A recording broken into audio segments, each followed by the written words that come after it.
최근에 낙태죄가 위헌이라는 국가인권위원회의 결정이 나왔습니다. 낙태죄 폐지와 관련한 이견이 분분한 가운데 헌법재판소가 낙태죄 합헌 여부 판결을 앞두고 있어서 관심이 모아지고 있는데요. 네, 오늘 뉴스 더보기 시간에는 낙태죄 폐지 반대 운동을 펼치고 있는 생명운동연합 사무총장 김길수 목사와 함께 낙태죄 위헌 주장을 점검하고 생명 존중 운동에 앞장서야 할 한국교회 역할에 대한 이야기 나누겠습니다. 사무총장님 안녕하십니까? 반갑습니다. 네, 반갑습니다. 자, 현재 우리나라에서 낙태가 불법이잖아요. 예, 그렇습니다. 예. 하지만 상황에 따른 낙태 허용 사유가 확대되면서 낙태 관련 법안이 수차례 수정되고 보완된 걸로 알고 있습니다. 그래서 우리 시청자 여러분도 지금 어떻게 되는 거야? 이 현황을 좀 궁금해하실 것 같아요. 낙태죄 현황이 좀 어떻게 됩니까? 예. 우리나라는 1953년에 형법에 낙태를 범죄로 규정했습니다. 예. 그래서 부녀가 낙태할 때는 1년 이하의 징역 또는 200만 원 이하의 벌금에 처하게 되어 있습니다. 예. 또 의사가 부녀의 승낙을 받아서 낙태할 때에는 2년 이하의 징역에 처하게 되어 있습니다. 예. 그랬던 것인데 또 특별히 우리나라는 태어나면서부터 태아가 한 살로 치거든요. 그리고 태교를 중시했던 우리나라인데 최근에는 이제 태아를 생명으로 보지 않고 낙태에 대해 무감각하게 된 것은 1973년도 모자보건법이 제정되면서부터 이제 그때는 정부가 강력한 출산 억제 정책을 폈던 시절입니다. 네. 그래서 낙태를 장려해서라도 출산율을 낮추겠다는 것이 정부의 의지였고 그 의지가 담긴 법이 모자보건법입니다.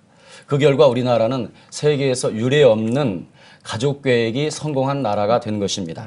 그리고 이제는 인구 절벽 시대가 된 것입니다. 예. 네. 앞서 말씀을 드린 것처럼 국가인권위원회가 낙태죄가 위헌이라는 결정을 내렸습니다. 이 낙태죄 위헌이라는 주장의 근거가 뭘까요? 인권위원회는 인권을 다루는 국가기관이지 않습니까? 예. 네. 그런 인권위가 미래 국민인 태아의 인권을 무시하고 여성의 자기결정권, 행복 추구권을 내세워서 낙태죄를 폐지하라고 하는 것은 인권위원회의 월권행위라고 생각합니다. 예. 생명권은 천부의 권리입니다. 어떤 것도 생명권보다 우선할 수 없잖아요. 또한 낙태죄를 폐지한다고 해서 여성이 더 행복해지는 것도 아닙니다. 태아의 생명권과 여성의 자기결정권이 서로 가치가 다른 것입니다. 네. 또 서로 충돌되는 가치가 아니라는 것이죠. 둘 다 독립적인 영역으로 보호해야 될 가치입니다. 태아는 모체와는 별개의 생명체입니다. 따라서 태아는 여성의 자기결정권 영역에 포함되지 않는 것입니다. 예. 자, 지금 인권위의 그 입장을 좀 요약을 해주셨고요. 사무총장님이 그 낙태죄 폐지 반대 운동을 좀 하고 계시잖아요. 그 낙태죄 폐지 반대 운동에서 이제 시청자분들이 요 점은 좀 주목했으면 좋겠다. 우리가 반대 운동을 하는 어떤 배경이라든지 내용 중에 요 점을 좀 주목했으면 좋겠다라고 짚어주실 만한 부분이 있습니까? 예. 사실 2010여 년에 헌법재판소에서는 이제 태아를 인격이 있는 생명이라고 판결을 했습니다. 이미. 네. 그래서 그때 판결 내용이 인간의 생명은 고귀하고 이 세상에서 무엇과도 바꿀 수 없는 존엄한 인간 존재의 근원이며 태아가 비록 그 생명의 유지를 위하여 모에 의존해야 하지만 그 자체로 모와 별개의 생명체이고 특별한 사정이 없는 한 인간으로 성장할 가능성이 크므로 태아에게도 생명권이 인정되어야 하며 태아가 독자적 생존 능력을 갖추었는지 여부에 대한 그에 대한 낙태 허용의 판단 기준으로 삼을 수 없다고 판결했습니다. 너무나 당연한 판결이고요. 태아는 그 자체로 존중해야 될 생명이지 쟁점의 대상이 아닌 것입니다. 네. 낙태죄 자체가 이제 폐지되면 여러 가지 사회적인 혼란이 우려된다라는 목소리가 많은데요. 어떤 것들이 좀 있습니까? 낙태죄가 폐지된다면 아마 사람들은 낙태형 사고방식을 가지게 될 것입니다. 그래서 특별히 이제 남성들은 더 이상 성관계 후의 책임을 회피하는 수단으로 낙태 합법화를 들 것입니다. 또 이 낙태형 사고방식의 대표적인 예가 낙태한다는 것은 태중의 아기를 살해하는 것이거든요. 예. 태중의 아기를 살해하게 되면은 영아 유기, 영아 살해, 어린이 살해, 그다음에 청소년 살해, 또 성인 살해, 이 살인의 도미노가 일어나는 것이죠. 예. 그로 인해서 생명경시 현상이 우리 사회에 만연될 것입니다. 또 낙태가 합법화된다면 그 다음엔 안락사입니다. 만일 부모 세대가 낙태를 합법화한다면 그 다음에 어떤 현상이 벌어질까요? 훗날에 자녀 세대에 의해서 부모 세대가 제거되는 그런 현상이 일어날 수 있다는 것도 잊지 말아야 됩니다. 예. 지금 말씀해 주셨던 거에 어떤 줄기라고 본다면 생명경시 풍조인 것 같습니다. 생명을 너무 가볍게 여기는 어떤 그런 풍조를 지금 또 말씀해 주셨고 그런 거에 대한 우려되는 이런 상황들을 짚어주셨는데요. 그렇다면 생명을 보호하기 위해서 사실 그냥 이렇게 구호만 주장할 것이 아니라 또 실제적인 어떤 제도적인 접근이라고 할까요? 정책적인 어떤 그 움직임도 좀 필요할 것 같은데 사무총장님이 보시기엔 어떤 움직임이 좀 필요하다고 보십니까? 예, 제가 지난 3월 25일에 국회에서 낙태죄 대안 마련을 위한 포럼에서 이렇게 제안을 했습니다. 1. 국회에서는 가칭 부성책임법을 만들라. 예. 형법 269조에 부성 책임 강화를 위해서 낙태 교사죄를 신설하라는 것이죠. 예. 그러니까 이제 낙태죄는 여성만 독박을 쓴다 이렇게 여성계는 주장을 하는데 원인 제공자인 이제 그 남성이 낙태 교사죄로 처벌할 수 있도록 법을 만들자는 것이죠. 예, 예. 그리고 친생부가 육아를 책임지도록 하는 가칭 부성책임법을 만들어서 남성이 책임질 수 있는 예. 그런 법을 만들자는 겁니다. 두 번째는 모자보건법 14조는 이제 폐지하기를 우리가 요구했습니다. 예. 왜냐하면 모자보건법 14조는 유신 때에 만들어진 악법입니다. 헌법 14조에 10조에 위배되고요. 특별히 일제 잔재가 들어있는 그러한 법령입니다. 그래서 모자보건법 14조는 폐지해야 됩니다.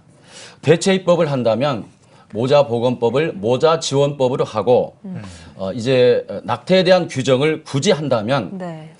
산모 구명과 또 경우에 따라서 성폭행에 의한 임신 외에는 낙태 허용 사유를 인정하지 않는 방향으로 법을 개정하면 좋겠습니다. 네. 또한 정부에서는 산부인과 의료 수가를 조정해서 산부인과는 한 생명이 탄생하는 신성한 공간이지 않습니까? 예, 예. 그런데 그런 공간이 낙태가 이루어지는 생명을 살해하는 공간이 되면은 아니 되지요. 예. 그래서 특별히 이제 의사들이 이런 병원 운영하는데 어려움을 호소합니다.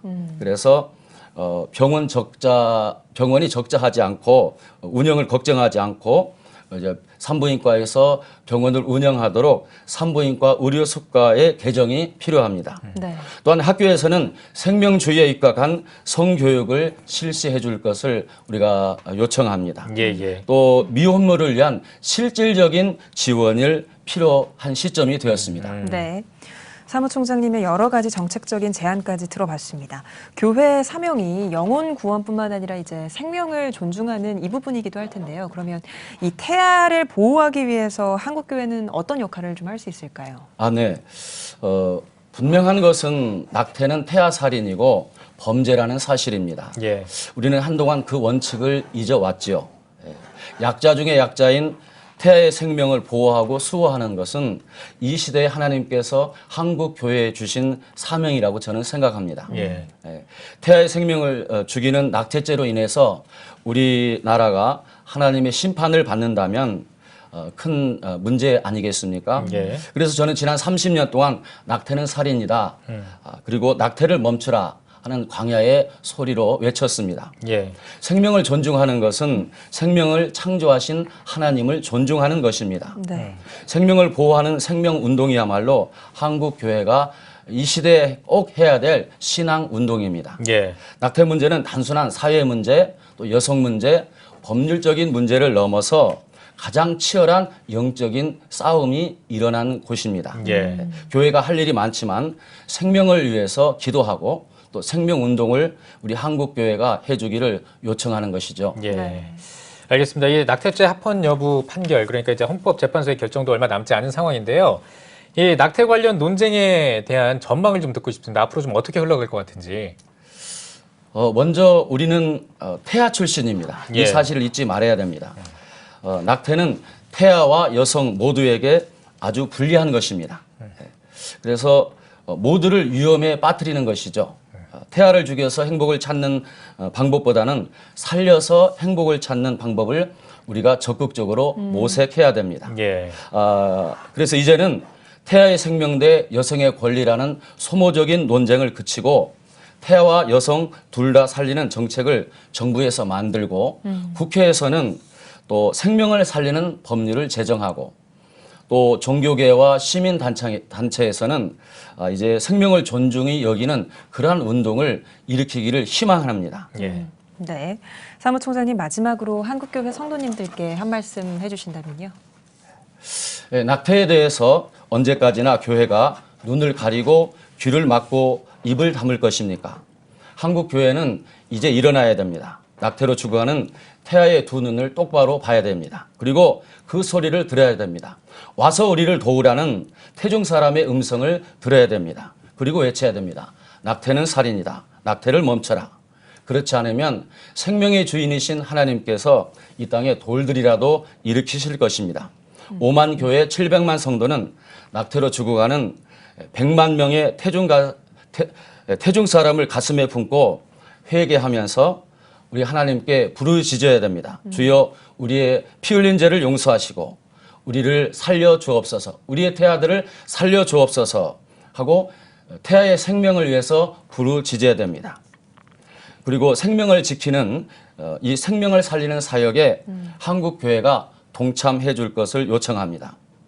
뿐만 아니라 낙태 문제는 기도도 해야 되지만 목소리도 내야 됩니다. 그래서 이 시대의 낙태라는 강도를 만난 태아를 위해서 이 사회를 향해서 외쳐야 됩니다. 낙태는 살인이다. 그리고 태아를 죽이지 말고 태아를 살리자. 그런 역할을, 광야의 소리를 한국 교회가 해줘야 됩니다. 또한 낙태죄 폐지 반대 서명에도 한국 교회가 적극적으로 동참해 줄 것을 요청합니다. 네. 네, 알겠습니다. 자, 오늘 뉴스 보기 시간에는 생명운동연합 사무총장 김길수 목사와 함께 낙태죄와 관련한 이야기를 나눠봤습니다. 사무총장님 오늘 나와주셔서 고맙습니다. 고맙습니다. 감사합니다.